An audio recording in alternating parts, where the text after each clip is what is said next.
So we will start by draining your peaches. You will keep your syrup. That's how we make the liquid part of the sauce.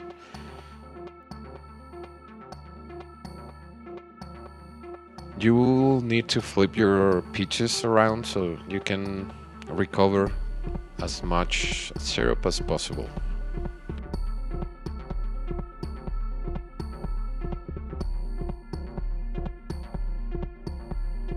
Once you flip them, you leave them alone for a while so that they drain a little bit, like for 10, 15 minutes. After draining your peaches for a couple of minutes, you have to place them in a tray.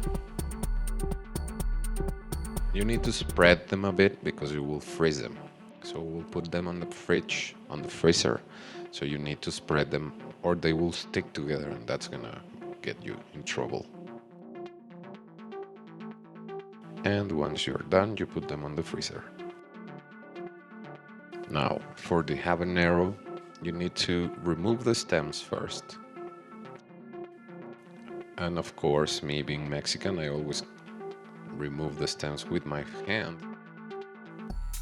Next, you cut them by half, and people tend to remove the center so that they are not as spicy, but I like them like this. I like it really spicy.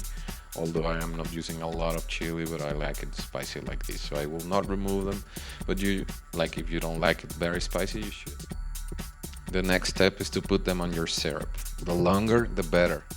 And as soon as you're done, you should wash like everything, your knife and your chopping board, whatever you used.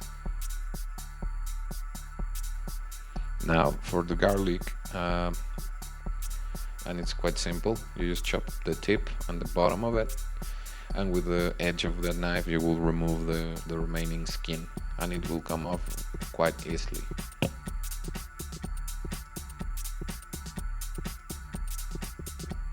Let's cut the garlic cloves by half and check if the stem in the middle of it is not greenish, because that green stem tends to become a little bit bitter, especially if you're cooking it for a long time.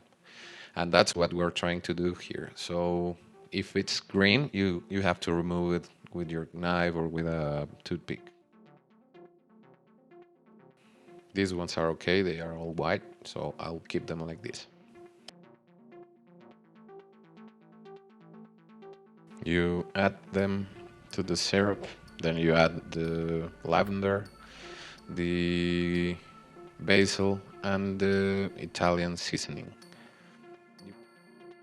So normally I would use a syringe to measure my vanilla, but this one is really strong. So I'm not even gonna go as far as 1 milliliter. I'm gonna use a little bit, like I just need a few drops because this one is really strong. Once you got everything, you just put it on your stove at your lowest heat. Now for the wax, you need to mix the butter, the cocoa butter, not the butter, the cocoa butter, the lavender, and the basil leaves. There's also a trick for us to beating your stuff without the machine. All you need is a Ziploc bag, well, freezer Ziploc bag, and a toothpick.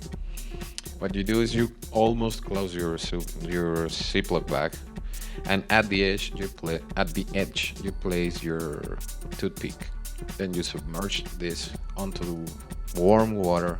If it's hot, it helps you a lot, but you don't need to keep it like really hot, and that will make the air go out, and that's how you make sous vide, like homemade sous vide.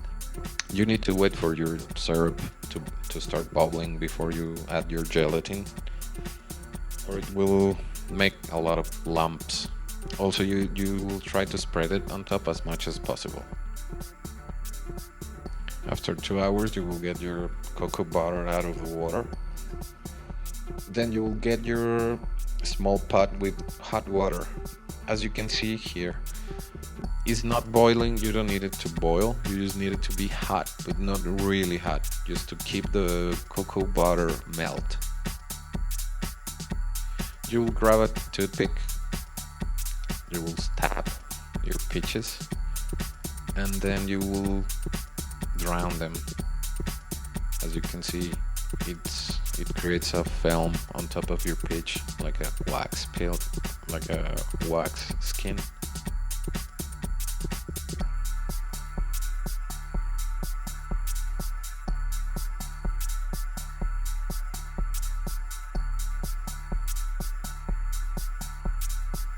Now it's time to get your syrup from the stove. You put it on your mixer and try to recover as much syrup as you can from your pot. And try to do this not hot, but as hot as you can, not really hot, because then your mixer will explode. So just do it while it's hot, not really hot, but hot. And this will help you to melt the cocoa butter. I missed a little bit here because I should have placed the peaches on the bottom so that the liquid would help the mixer to mix them faster. So if you make the same mistake, just remove a little bit, like move a little bit your peaches, and then you will be able to grind it. As you can see, I'm having a little bit of trouble here, but once I move them, like it went really mellow.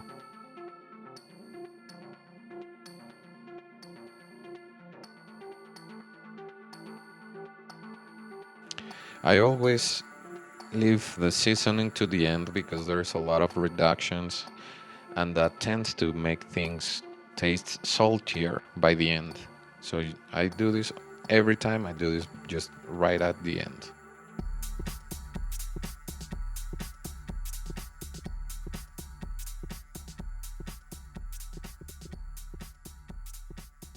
So that's it, and as you can see, the consistency is really, really creamy. And of course, that finger went straight to my mouth. Thanks for watching.